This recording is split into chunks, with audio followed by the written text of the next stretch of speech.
तो आज हम डिस्कस करने वाले हैं लेवलिंग में नेक्स्ट जो हमारा लेक्चर रहेगा। तो लास्ट लेक्चर में हम डिस्कस कर रहे थे लेवलिंग चैप्टर में रिडक्शन ऑफ लेवल। हमने लेवल बुक के बारे में जाना क्या होता है और रिडक्शन ऑफ लेवल के बारे में जाना, जो रिड्यूस लेवल है हम कैसे कैलकुलेट करते हैं बाय द टू मेथड्स। हमारे दो मेथड्स थे, एक तो हमारा मेथड यूज करते हैं हम for calculating the reduce level taking from the staff readings,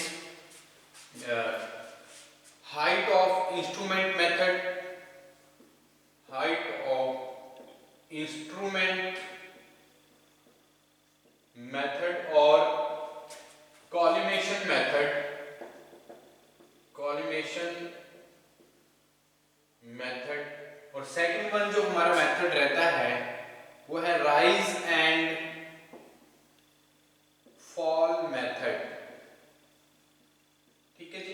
तो हम हाइट ऑफ इंस्ट्रूमेंट मेथड और कॉलिमेशन मेथड के बारे में लास्ट लेक्चर में डिस्कस कर चुके हैं। Height of instruments and method और कॉलिमेशन मेथड के बारे में हम जान चुके हैं। ठीक है जी।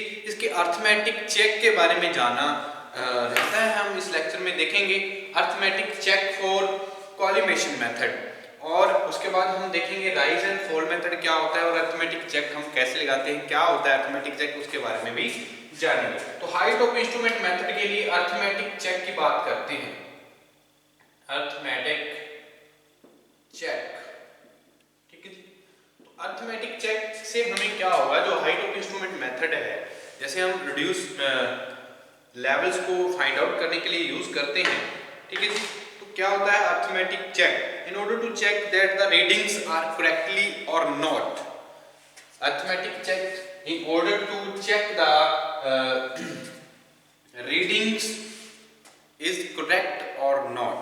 ठीक है जी। अगर हमारी जो रीडिंग्स हमने कॉलिमेशन मेथड के यूज करने के बाद हम रिड्यूस लेवल की जो वैल्यूज आई हैं, ठीक है जी, तो वो सही है या नहीं है, उसके लिए अर्थमेटिक चेक का पता होना बहुत जरूरी है। तो उसको उनको जांचने के लिए हमें अर्थमेटिक चेक लगाना पड़ता है। ठीक है जी। In order to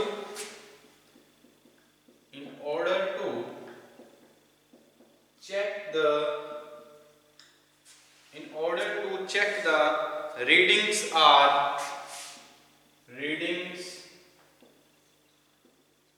correct or not, readings are correctly or not, check करते हैं हम इसमें अरिथमेटिक चेक में जो हमारी रीडिंग्स हैं वो सही हैं या नहीं। तो अगर हम बात करें अरिथमेटिक चेक की, हाइट ऑफ इंस्ट्रूमेंट्स मेथड में readings are correct, entered are calculation are correctly और not, and the calculation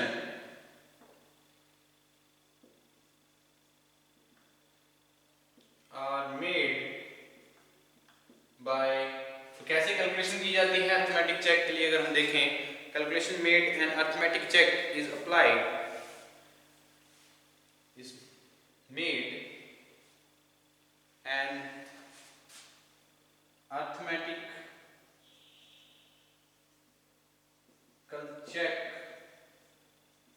is applied। ठीक है जी। तो आगे हम बात करें तो क्या होता है, it states that arithmetical check क्या होता है, it states that the difference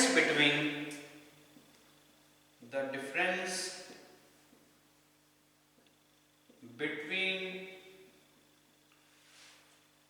it states that the difference between sum of back sides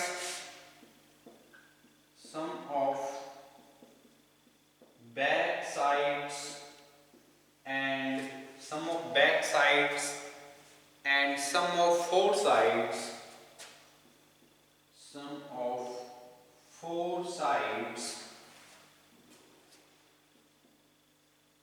should be is equal to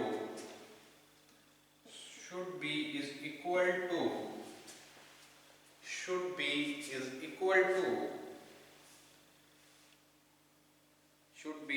the difference of last reduced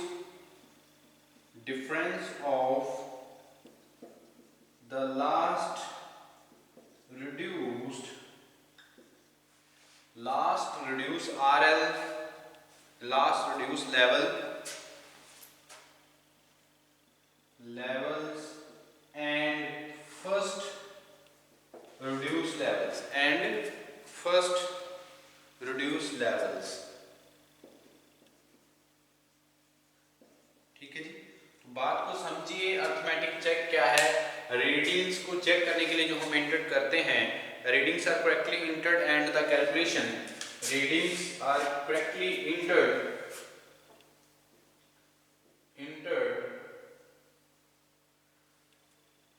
हमने जो रीडिंग्स कलेक्ट करते हैं कि वो सही है या नहीं, and calculation are made by an arithmetical check is applied. It's the difference between sum of back sides and sum of four sides. Difference between sum of back side or four sides should be equal to the sum of difference of the last reduced level and first reduced level. Mathematically अगर समझें तो क्या रहेगा, sum of back side difference sum of four side is equal to difference between last RL और first RL, last reduced level minus first reduced level। तो ये क्या है हमारा मैथमेटिकली अगर हम देखें तो ये हमारा क्या अर्थमेटिकल चेक है, जो हमने रीडिंग्स को करेक्टली इंटर्ड करने के लिए जो हमारा कैलकुलेशन हम करते हैं वो सही है या नहीं है। ठीक है जी। तो ये बात ध्यान रखनी है, arithmetical check for the height of instrument और कॉलिमेशन मेथड। ठीक है जी। तो कॉलिमेशन मेथड के लिए इस तरह से हम इसको चेक करते हैं। तो in this method there is no check on calculation of RLs of inter sides. तो इंटरमीडिएट साइड्स जो हैं उनके लिए चेक नहीं अप्लाई किया जा सकता इस मेथड में। ये बात हमने यहाँ पे लिखना पड़ेगी, जहाँ पे हम लिखते हैं हम क्या है, in this method there is no check, in this method there is no check, in this method there is no check on calculations of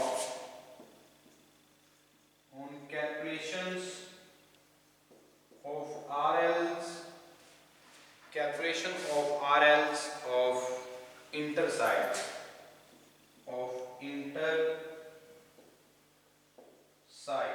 ठीक है जी। तो इंटर साइड्स के लिए जो कैलकुलेशंस हैं, नंबर ऑफ चेक्स जो हैं हम यहाँ पे no checks on calculation of RLs inter sides के लिए हम यहाँ पे चेक नहीं अप्लाई करते हैं इस मेथड में। ठीक है जी। तो ये मेथड ज़्यादा क्लियर है, अगर हम देखेंगे तो ये हम न्यूमेरिकली प्रॉब्लम्स के अकॉर्डिंग देखें तो हमें ज़्यादा क्लियर होगा ये हमारा कॉलिमेशन मेथड। ठीक है जी। उसके बाद हम बात करते हैं राइज एंड फॉल मेथड की। तो राइज एंड फॉल मेथड क्या रहता है, और हम जो कैलकुलेशन करते हैं हमारे रिडक्शन ऑफ लेवल की यानी कि रिड्यूस लेवल की, वो कैसे होती है और उसकी अरिथमेटिक चेक क्या है, इसके बारे में भी हम जानेंगे राइज एंड फॉल मेथड के बारे में। ठीक है। तो सेकंड हमारा मेथड रहता है इसमें rise and fall method.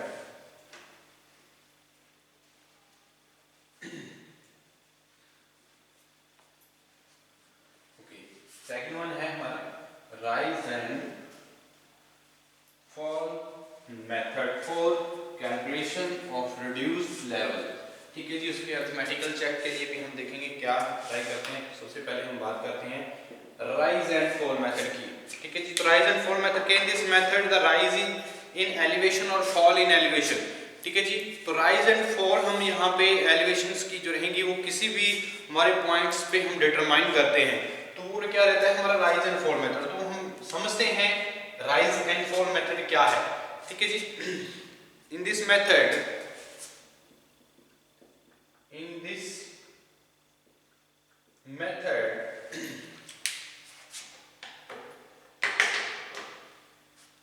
the rise in elevation the rise in elevation or fall in elevation or fall in elevation, rise in elevation or fall in elevation at any point is determined, at any point is determined. किसी भी points पे हम rise elevations की जो rising है, rise होता है जब फॉल होता है तो वो एलिवेशंस हम देखते हैं इस मेथड में, ठीक है, डिटरमाइन करते हैं with respect to its preceding point, with respect to its preceding points. तो यहाँ प्रीसीडिंग पॉइंट्स जो हैं बहुत ज्यादा यहाँ पे महत्व रखते हैं, ठीक है जी। तो इस मेथड में होता क्या है, ये बात बहुत जानने वाली है। In this method the rise in elevation और फॉल इन एलिवेशन, एलिवेशन में राइज कब होता है और फॉल कब होता है, ठीक है जी, किसी भी पॉइंट पे अगर हम डिटरमाइन करें वो देखा जाता है with respect to the preceding point. तो प्रीसीडिंग पॉइंट के अकॉर्डिंग ही हम समझेंगे एलिवेशन जो है वो राइज कब हुआ और फॉल कब हुआ, ठीक है जी। वो पॉइंट्स के ऊपर हम जब डिटरमाइन करेंगे तो आपको क्लियरली पता चलेगा राइज एंड फॉल मेथड हम कैसे यूज करते हैं और क्या होता है, ठीक है जी।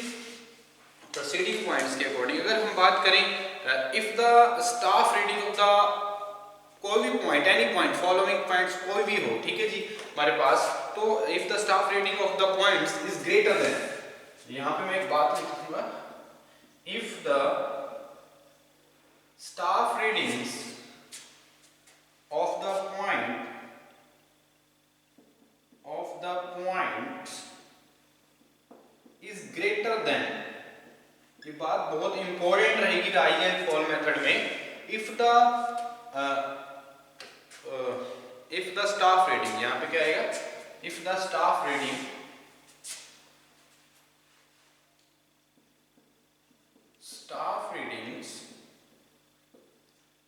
of the point is greater than, is greater, ठीक है जी। क्या होगा, यहां पे बात ध्यान देंगे, स्टाफ रीडिंग किसी भी पॉइंट पे अगर हमारी आ रही है वो क्या है, ज्यादा है देन द प्रीसीडिंग पॉइंट, ठीक है जी, then the preceding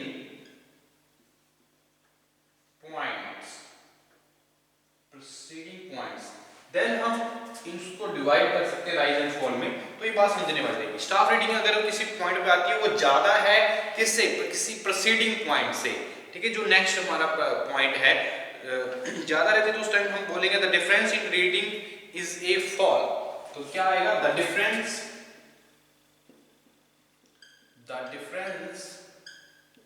in A reading is fall. तो क्या होगा, वो फॉल रीडिंग होगा, जो डिफरेंस आएगा इसमें क्या रहेगा, वो फॉल रहेगा, ठीक है जी। तो फॉल एलिवेशन की बात करते हैं, जो हमारा एलिवेशन है वो फॉल कर रहा है, तो ये बात यहाँ पे इसे फॉल। और उसके बाद नेक्स्ट अगर हम बात करें इसी में राइज एंड फॉल मेथड में, दूसरा पॉइंट अगर बात करें, if the staff readings of the point is less than, ठीक है जी, on the other hand if the staff readings of the point is smaller than the preceding point, तो क्या रहेगा, if the staff reading of the points, जो following points रहते हैं, ठीक है, of the following points, यहां पे हम यूज कर सकते हैं following points is smaller than the preceding points,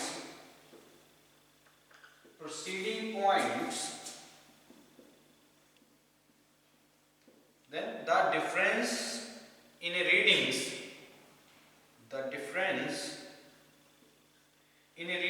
is a rise, ठीक है जी। तो क्या रहेगा, हम the difference in readings क्या आएगी, rise एलिवेशंस आएगी, the difference in a readings is a rise।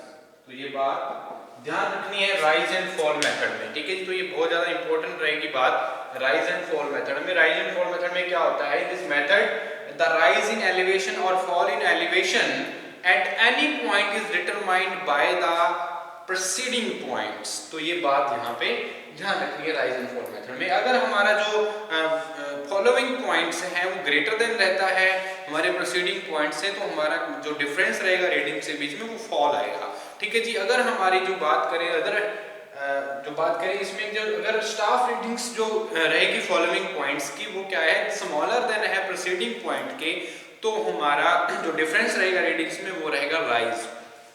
तो राइज एंड फॉल की यहाँ पे बात हम हो गई है। तो ये हमारा क्या है, राइज एंड फॉल से हम पता कर सकते हैं राइज एंड फॉल मेथड में होता क्या है। ठीक है जी। उसके बाद अगर हम बात करें the reduce level of the each point is then calculated by adding rise to और by subtracting the fall from the reduce level of the preceding point. तो रिड्यूस लेवल को हम इस तरह से कैलकुलेट कर सकते हैं हर एक पॉइंट पे। तो reduce level can be calculated for each point is the calculated by the adding rise by the or subtracting by the fall। जो rise और fall हमारी वैल्यूज आती हैं उसमें अगर रिड्यूस लेवल को हम कैलकुलेट करना चाहें तो उसको ऐड करेंगे और हम सब्सट्रैक्ट करेंगे फ्रॉम द प्रीसीडिंग पॉइंट, जो भी प्रीसीडिंग पॉइंट होगा। ठीक है जी। In this method there is no need of calculating the height of instrument. इसमें इस तरह के मेथड में हम हाइट ऑफ इंस्ट्रूमेंट्स को कैलकुलेट नहीं करते हैं। ठीक है जी। तो ये बात भी यहाँ पे ध्यान रखनी है। तो इसमें हम बात करते हैं the reduced level,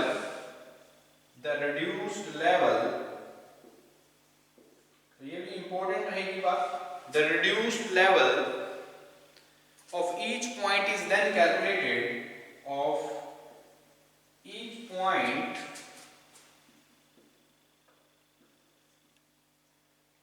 is then calculated by adding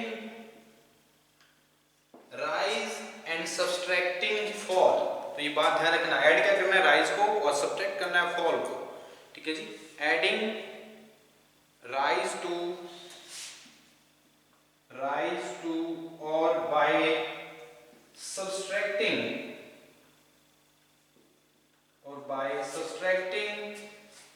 subtract क्या करना है यहां से, सब्सट्रैक्टिंग द फॉल फ्रॉम, किसमें से सब्सट्रैक्ट करना है, subtracting the fall from the reduce level of the preceding point, the reduce level of the preceding point. इस तरह से हम रिड्यूस लेवल कैलकुलेट कर पाएंगे हमारे हर एक पॉइंट पे। अगर राइज है तो उसको ऐड करेंगे किसके साथ, जो हमारा रिड्यूस लेवल रहेगा प्रीसीडिंग पॉइंट का। अगर फॉल है तो उसको सब्सट्रैक्ट करेंगे from the reduce level of the preceding point, then observe the reduce level of each point. ठीक है जी। तो हर एक पॉइंट पे हम इस तरह से क्या कर सकते हैं, रिड्यूस लेवल कैलकुलेट कर सकते हैं, डिटरमाइन कर सकते हैं by the rise and fall method. ठीक है जी। तो ये था हमारा राइज एंड फॉल मेथड। उसके बाद अगर हम बात करें राइज एंड फॉल मेथड के अर्थमेटिकल चेक के लिए, तो अर्थमेटिक चेक कैसे हम लगाते हैं राइज एंड फॉल मेथड में, जैसे हमने डिस्कस किया था कॉलिमेशन मेथड में। ठीक है जी। बात की थी जो कॉलिमेशन मेथड था वो क्या था, summation of difference of summation of back side और fore side should be equal to the last RL और डिफरेंस ऑफ लास्ट RL और फर्स्ट RL। तो उसी तरह से अगर हमारे पास अगर बात करें राइज एंड फॉल मेथड के लिए भी, तो राइज एंड फॉल मेथड के लिए भी हम यूज करते हैं अर्थमेटिकल चेक को, जाकि हमारी जो रीडिंग्स है वो करेक्ट है या नहीं है। ठीक है जी। उसके बारे में भी जान लेते हैं। तो ये था हमारा राइज एंड फॉल मेथड। और राइज एंड फॉल मेथड को हम आगे जो हम देखेंगे इसके अर्थमेटिकल चेक देखते हैं। ठीक है। तो अर्थमेटिकल चेक क्या रहेगा for rise and fall method.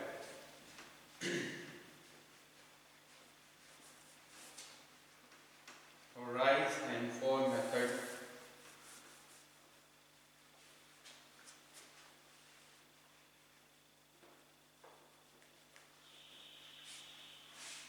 तो इसमें हम प्रीसीडिंग पॉइंट्स के थ्रू सारे के सारे क्या हैं, जो रिड्यूस लेवल्स रहेगा प्रीसीडिंग पॉइंट्स का, उसके थ्रू हम क्या कर सकते हैं, हर एक पॉइंट की जो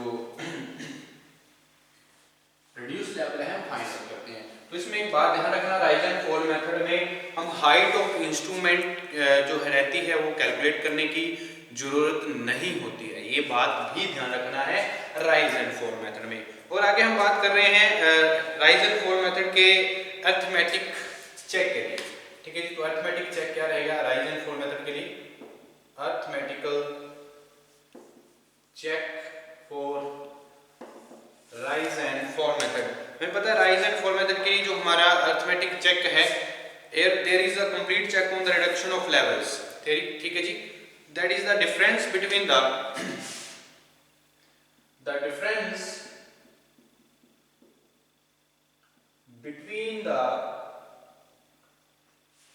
difference between the sum of back sides and sum of four sides, sum of back sides and the sum of four sides should be equal to the four sides should be equal to the difference between the should be equal to the difference between the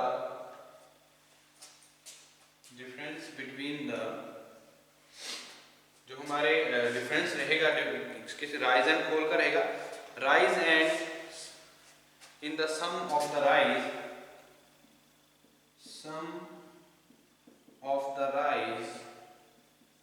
and sum of the fall।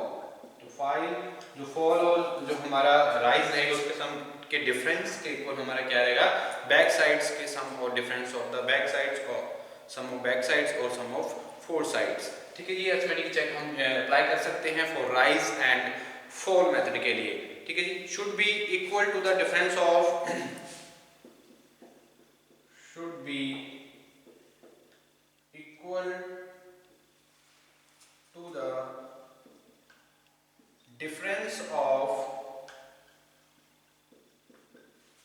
Last RL और first RL, difference of the last RL, last reduced level or and first reduced level, ठीक है जी। तो ये बात यहाँ पे ध्यान रखनी है for rise and fall method के लिए। अगर मैथमेटिकली समझे तो हमारा रिड्यूस एंड फॉल मेथड के लिए अरिथमेटिक चेक क्या है?